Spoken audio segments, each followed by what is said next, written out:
Ladies and gentlemen, welcome back once again to Samuel Adams Returns. Those anti-federalists, I have to say it, they absolutely got it correct, predictively pointing out everything that we would be experiencing today based on the Constitution of 87 and the arguments in relationship to human nature, and that is what we're going to discuss today. This is Tom Navolis, your host, and I am so delighted that you are here again to listen with me on the different radio networks that we're on, as well as those that come over to SamuelAdamsReturns.net, and you can watch the program on any of the 3 different platforms. You could see it on Rumble, Brighteon, and even YouTube until they kick us off again. Anyway, fun parts, fun in the midst of all of the insanities. I'm having fun in taking and bringing truth and reason and just foundational principles to you each and every week. This week, we're going to be focusing in on Sam Adams, that anti-federalist. Actually, he was called what? Anybody think about it? I'll give you a few seconds. He was very involved. Oh, wait a minute, stop. No, he was not what the movies portray him to be, a rabble-rousing drunkard. I mean, I just saw something new that came out that had some very influential people, that was produced by a very influential group. And yet I'm sitting there and watching, and they're taking these snippets from, I forget what it was, the Sons of Liberty or something like that was a movie that was made. And I'm watching it and I'm going, that's not the Sam Adams that I really know. Sam Adams that I know is the one that we're going to be talking about today, about the one that wrote the letters. And we're going back to 1768. The program today is letters from and signed by a Puritan, not a rabble-rousing drunkard. You see, what Sam was teaching and he talked about and he was definitely participating in was the fact that we were losing our religious liberty even in 1768. And what he says, and I'm going to sum it in this way, is the title of the program, Lost Religion is a Lost Nation. So this is going to be interesting. And all of you in the Missouri market out there, Kansas City area and that in particular, we're going to talk about where in your neck of the woods, and this will be in the 3rd segment, that, Geico has to pay out $5.2 million to a person, a woman, who had sex in a car. That's kind of like really crazy, ridiculous, but we'll cover that in the 3rd segment and get to it. But Sam, here in a series of articles titled A Puritan, the theme was about lost religion is that lost nation. And one of his concerns was that the Crown and Parliament did 2 things, is that at that time with the Stamp Act, they were instituting perversions into the economics of what was going on in the colonies. And we're going to talk about letters that Sam and another person, but Sam independently, wrote to George Whitefield. As many of you may know, but a lot of you do not, is that when I talk or work in character as Sam Adams, I talk about his sister having been a regular correspondent. I guess in modern terms you would call him a pen pal, her a pen pal with George Whitefield. Not only that, when Sam was at Harvard, he heard Whitefield preach. And then as a young adult as well, and he solidified his faith and his foundational upbringing as a Puritan because of Whitfield's preaching. And he had this connection with Whitfield. So at the urging of his sister, he did take and write to Whitfield in relationship to Whitfield being back in England and having the ear and potential influence with members of Parliament to talk about the Stamp Act. So we'll cover that a little bit. Sam, he was also frustrated, especially in these letters as a Puritan, in the degradation of religion. Worse, though, was that the government influencing religion, influencing and trying to impact it. So at the time, what was going on was the Crown, the Parliament, the Church of England were in fact trying to force a papal system, so a hierarchical system, into the colonies. And Sam and others are going, no, no, no, no, no, no. You can't do that. That's not the foundation of the Americas, the colonies. No. So, but instead, what we have today, and so I'm changing up the terms in the letters from Sam as I get to that, and especially in the second segment, is that what we have now is being forced on us through the high priests of education, media, and the political elite. We have a merger of national humanism with what I've been talking about for the last couple of weeks is the moralistic, therapeutic deism. And remember, that is destructive. It's an anything goes. So all the perversions that we have going on, yep, they're right there. So we'll also deal with a little bit here in this segment, if I get to it. This is where Sam, he warns. He talks about, which I've been warning for over 2 decades, that artful men and women are restless to bring us into bondage. Sam wrote that. Artful men, and I added women, and quote here, are restless to bring us into bondage and can be successful only when the people are in a sound sleep.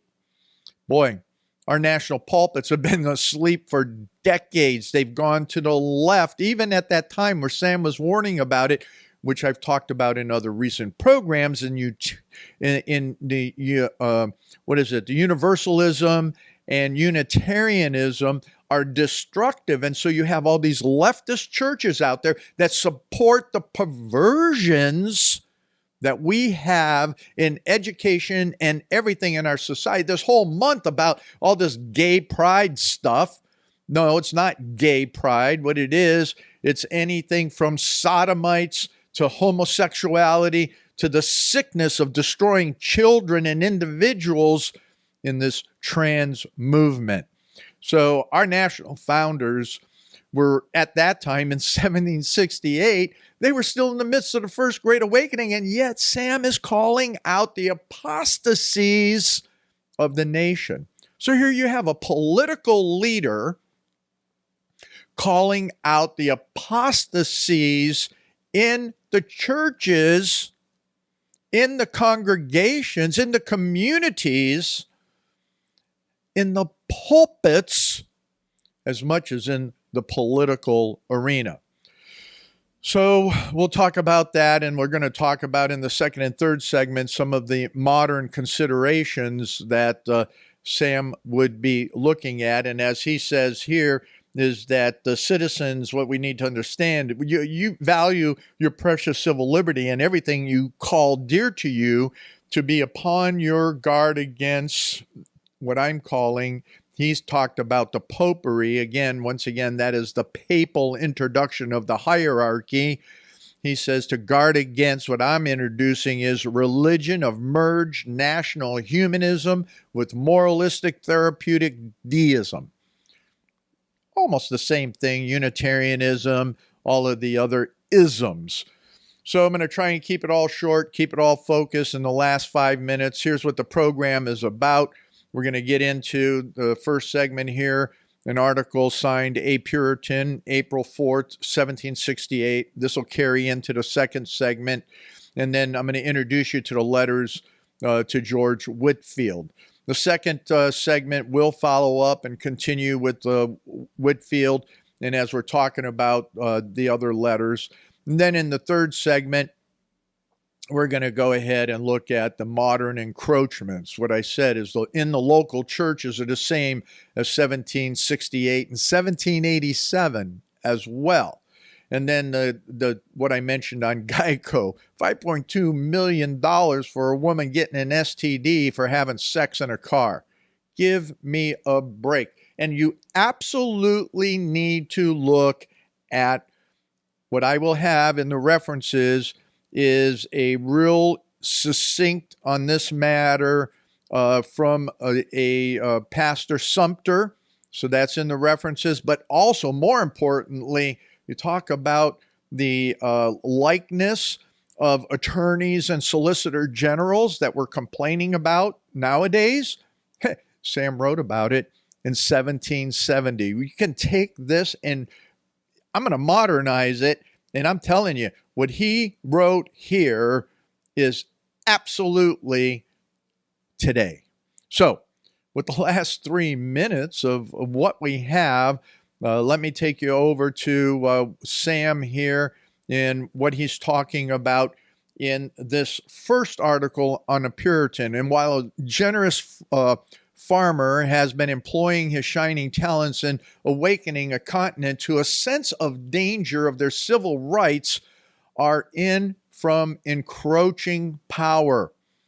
So our civil rights, our religious rights in particular, are from all these encroaching powers. You look at what's going on with the Biden administration, the Congress, the House of Representatives are what I will call and continue to call, the majority are communist, are encroaching powers. And so while everything they're doing is fashionable, oh yeah, it's fashionable, let's do this, save this, oh that, stop this, oh no, no, no. For men of ingenuity and public spirit with a noble ardor to warn us against tame submission to the iron rods. And you hear out there, liberty, liberty. That's the cry. Oh, it's for what? It's for the democracy. It's for the democracy.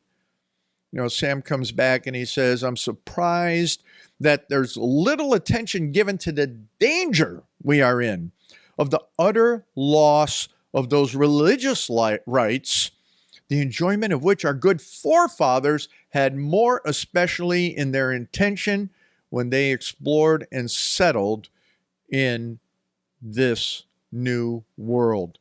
So he goes on to talking about the truth. He talks about what he fears most. And as I said, it's what he fears most. And what I talk about extensively, again, is going to that crazy melding of what we have on humanism and moralistic therapeutic deism.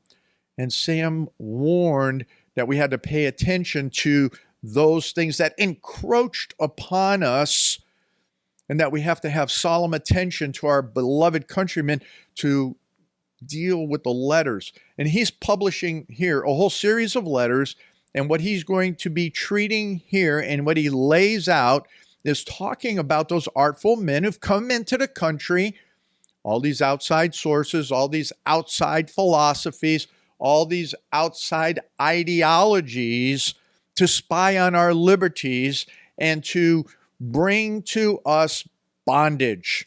And that's what we're all about, folks, right now. And it's because the churches, the pulpits, have been asleep for decades and have given into these evils that they were giving into in 1768. Sam continues to warn about it. He talks about, solid men and pious divines. He talks about that they don't really that they really are not addressing the issues. No different than today. No different than the last number of decades.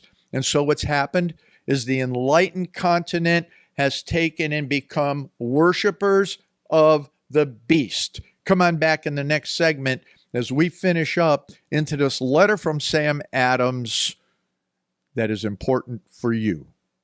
Ladies and gentlemen, welcome back to this second segment of Samuel Adams Returns, and we're jumping right into this letter from April 4th, 1768, that Sam wrote and signed as a Puritan. And this is obvious of his clear understanding of foundational Reformation biblical truth as he looks at all that has been coming into everything around us, and I'm talking today, and taking and encroaching and chewing up especially our religious liberties. He talks about it. He sets it in play for us to understand that he goes back and talks about the pulpits. He goes, here, I know full well that it is farthest from the imagination of some of our solid men and pious divines. And we're talking about some of the solid preachers, or so too the big name, at least, if not the good solid preachers that are out there, because there's a bunch of flakes, and I'm not going to get into naming all of them out there, but I will say that right here in my own county is one of the largest churches in Northeast Ohio. And you know something? I've mentioned this before. They do not even know what county, where their church is physically located. So as a result, their senior pastor may be globally known and have all these books and actually has a separate building all established for his books and everything he sends out. But is he a solid man and a pious divine who doesn't get it and does not address the issues of the day? That even in this enlightened continent, he has allowed as then for the people, the worshipers, to become worshipers of the beast, the government, humanism, the moral, therapeutic, deism. Sam talks about that. But who would have thought that the obliged and instructed Israelites would so soon after they were delivered from the Egyptian taskmasters have fallen down before a golden calf? Boy, isn't that what a connection that is? There's a variety of ways in which the national humanism, the moralistic therapeutic deism has come in. The idolatry of Christians may be introduced into America. It has been through those mechanisms going back to, what did I say? Back into the 1730s, Unitarianism. See, Sam's addressing that.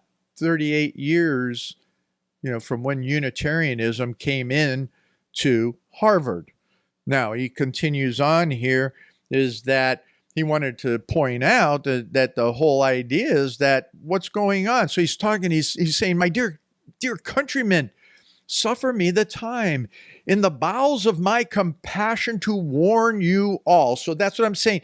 Hang in there, because I'm warning you as I have been for over 20 years, to guard yourself, to stand up against the national humanism, and I'll keep saying it, is none other than the moralistic therapeutic deism. Yeah, it's eating away your precious civil liberties, and everything you can do, everything you call upon, you need to guard yourself. The fears is, and I have traveled this country, this continent. Sam talks about, he didn't go all that far. He was locally, he never went down into the South, but he says, as he looks at the continent as a spectator, what he finds is that, I know the circumstances of America. I'm sorry to say, the more reason I find to be apprehensive of this national religions that are being imposed. He goes on to say, bless me, could our ancestors look out of their graves and see so many of their own sons decked with the worst of foreign superfluities, the adornments of the whore of Babylon. How would it break their sacred repose? You know, what we have going on is so many churches, the sons of our foundation, that have given in to all of the perversions and evil that are there. And this is from a political perspective, but ladies and gentlemen, politics is spiritual. God designed it. And when you take and allow it to be perverted, a nation is destroyed. A nation is destroyed. So Sam goes on to say that there are some towns that he knows, and he'll list them out and all of that. And he's going to continue this opposition to this national religion that is encroaching into what? The country. So I want to leave that one with you. And I'll be doing more of these letters. But let's kind of shift over then to what we have with Sam and others that were taking and writing the letter to George Whitefield. But in essence, what we have from Sam is that, lost religion is a lost nation.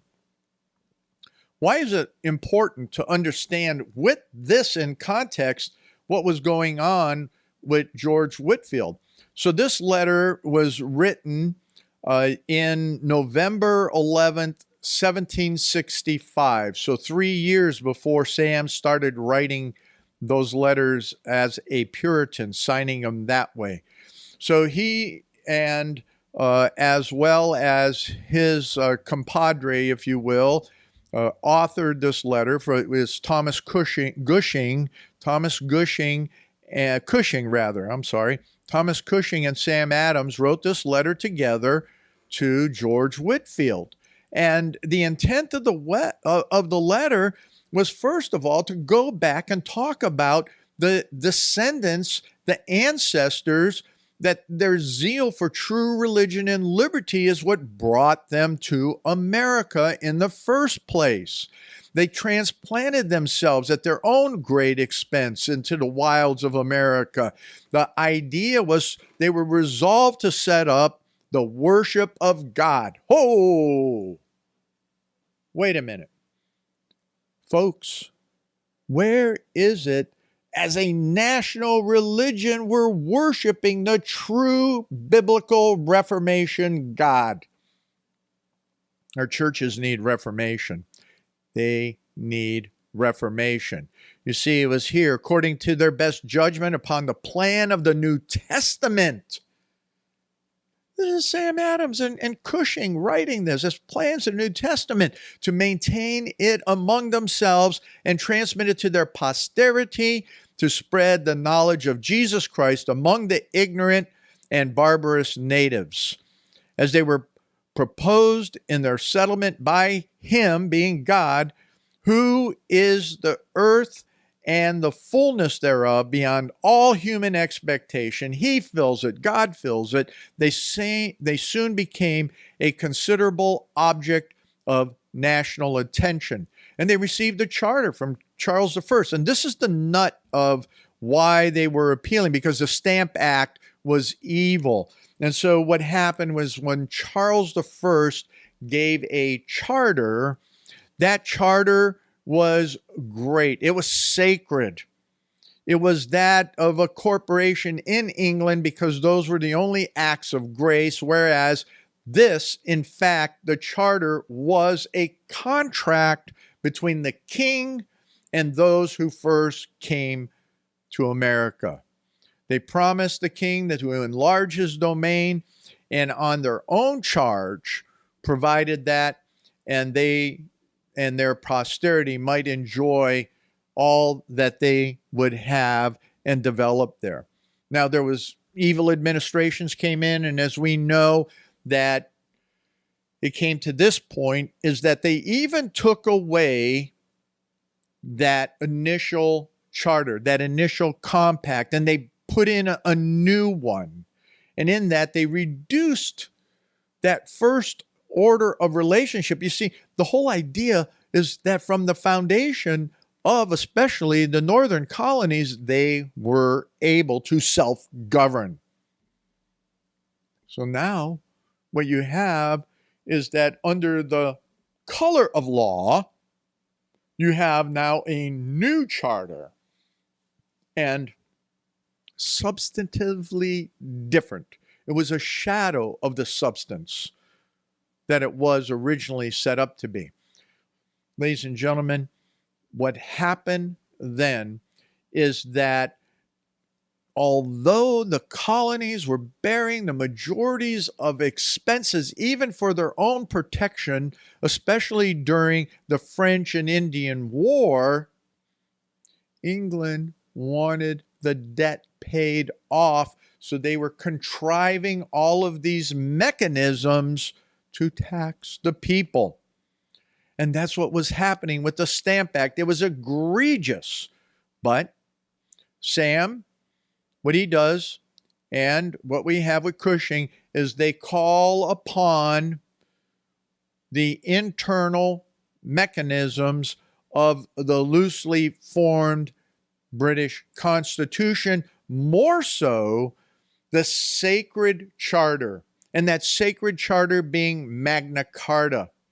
And that was sacred to the people. And that contained a declaration of all their rights founded in natural justice, in natural law, in natural biblical settlement of what is right and wrong. But what we have is that these ability to internally tax and govern was being destroyed. And there was being just ripped from their hands.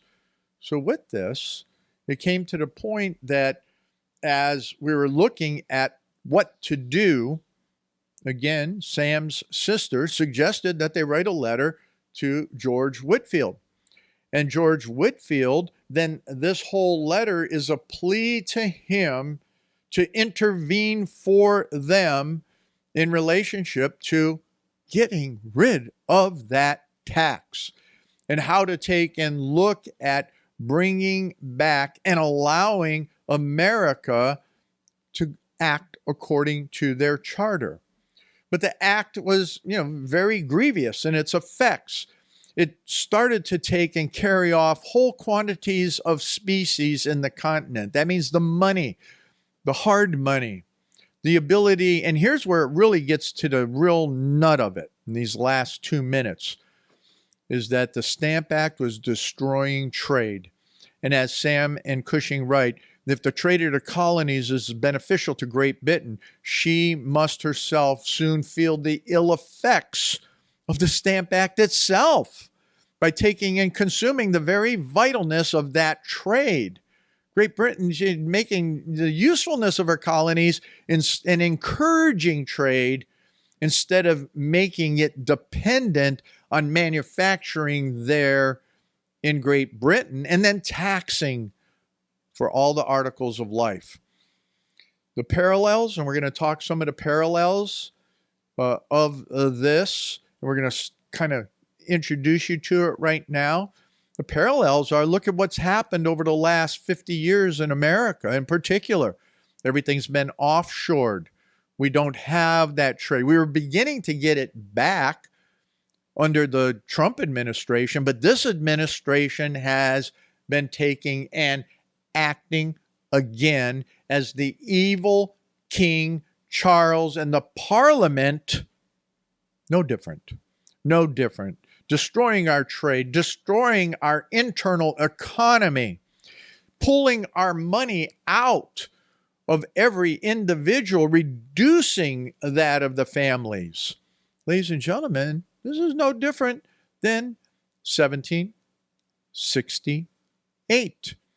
My, oh my, what did that do to take us to 1772?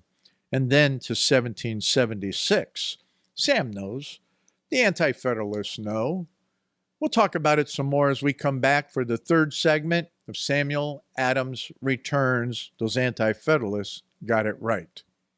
Ladies and gentlemen, welcome back to this last segment of Samuel Adams Returns. Those Anti-Federalists got it right, and this is Tom Navolis, your host, and we are continuing with this program and the initial letter of Sam Adams and what he's been writing as a Puritan, and the letters that he'll be talking about, and we will be talking about as a Puritan, as well as what we have going on in lost religion is a lost nation, and we've lost it in this country. And I talk about that in the first, and especially in the second segment, is how much we look like, our churches look like the degradation coming out of the first great awakening, coming out from our very first founders, as Sam Adams talks about in the letter he and Cushing are writing to none other than George Whitefield. And in that letter to George Whitefield, what they're talking about is taking and what?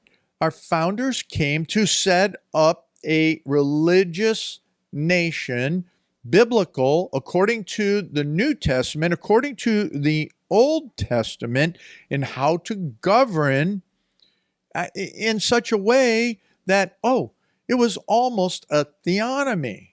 Ooh, sorry, bad words for some. But if you don't have any morality, if you don't have the substance of morality in government, then you have what you have today. And you know where the fault lies? The fault lies at the pulpits. So all of those that are the leftist churches out there, sorry, you're communist dupes. You're dupes of your father, the devil. Pretty much what Sam Adams was saying in some of his other letters. You are part of the whore of Babylon. You're destructive to the nation. You're destructive to the children. You're destructive to the family. You're destructive to everything that we have. Oh, yeah. You're bringing the nation into bondage as you pulpits that are leftist, or even those that call themselves conservatives but will not preach a reformed biblical message. Wow. Sam Adams wrote that, not me. That was his introductory letter. We'll get into others, but when it's destroying, and you're allowing to destroy none other than what? The religious liberties, those religious liberties that our founding fathers, meaning the original ones, because you got to understand, in 1768, religious liberty was being destroyed at that time. And then again, Sam talks about it even in 1778 and 1787, when all of a sudden the frivolity, and he talks about here, is that those that were in the grave, is that they're sitting here and going, oh man, if they could see, and I'm paraphrasing, if they could see their children giving into all this frivolity, into this superfluities, their own sons and daughters, dressed in the ornaments of the whore of Babylon and accepting the evils of liberal theology, of bowing down, no different than Israel did to the golden calf. Wow. Anyway, I think that's kind of interesting, don't you? That was all being talked about then. I always say, from Ecclesiastes 1:9, there's nothing new under the sun. Nothing new. Sam Adams talks about the human nature, and he talks about that in what he was writing to Whitefield, especially in his second letter to Whitefield, but even in the first letter, that what they're talking about here and the Stamp Act, and where he was talking about the whole idea that our commerce is being destroyed by the Stamp Act. Don't you think that England would want us to succeed? But no, you had the people there in leadership, the political elite.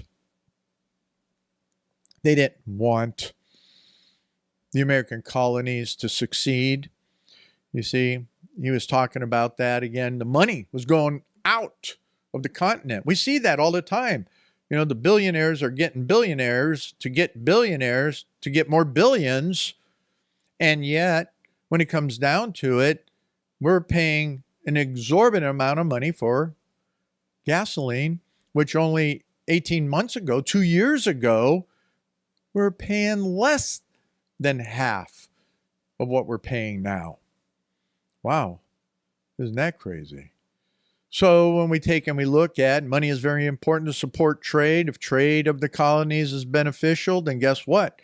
Don't you think you would want it to work well? But no, they want to strip off, no different than all of the Klaus Schwabs and the globalists want to strip off all the mechanisms for you and I and our families to be able to at least live a decent life. No, they just all want to make us slaves.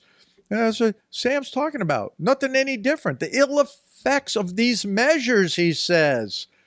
Wow, isn't that about policy? The ill effects of policy, the inflation, all of that, the necessities, the articles of life, the necessary articles of life. How much is food? Can you even get it? Can you get baby formula? Can you get those different things? What's the difference? What's the difference? Oh, I know. Some of you there in Missouri are still waiting for me to talk about the Geico settlement. I'll get to that in the last 5 minutes because you know what? When it comes to the end of the day and what's going on here, that's just a pittance in comparison to everything that we have to look at. 1768. And do the math for yourself to 1772 and finally declaring independence in 1776. You know what? If you haven't looked at it, folks, I just want to remind you that you're already being called terrorists because they want to wait and see. Be careful of November because, you know, we're going to have all of those crazies that believe in the Constitution that are going to go vote in November and throw out all the communist democrats. I hope so. I don't know. I don't know.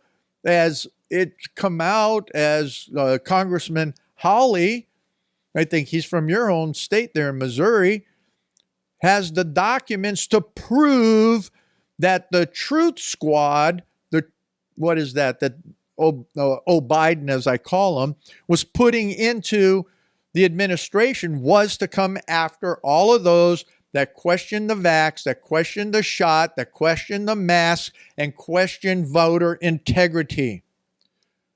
Will our states have honest elections in November? I pray so. I pray so. So anyway, Sam was continuing here, and we're down to about 6.5 minutes. And he and Mr. Cushing were writing this letter to George Whitefield to take and do what? Go to Parliament and plead to get rid of this taxation. Yeah, we're looking here is that all that trade that was going on in the colonies, is there to enrich spontaneously those in Britain. The exact revenues from them at the expense of the American trade. So that was being reduced. Upon this account, we cannot help mentioning another act of Parliament. Here's another one, which appears to us greatly detrimental to both Britain and her colonies. The duty laid on about 3 pence per gallon of molasses is unsupportable. You believe that? He's talking about even down to molasses. And just this tax is unsupportable.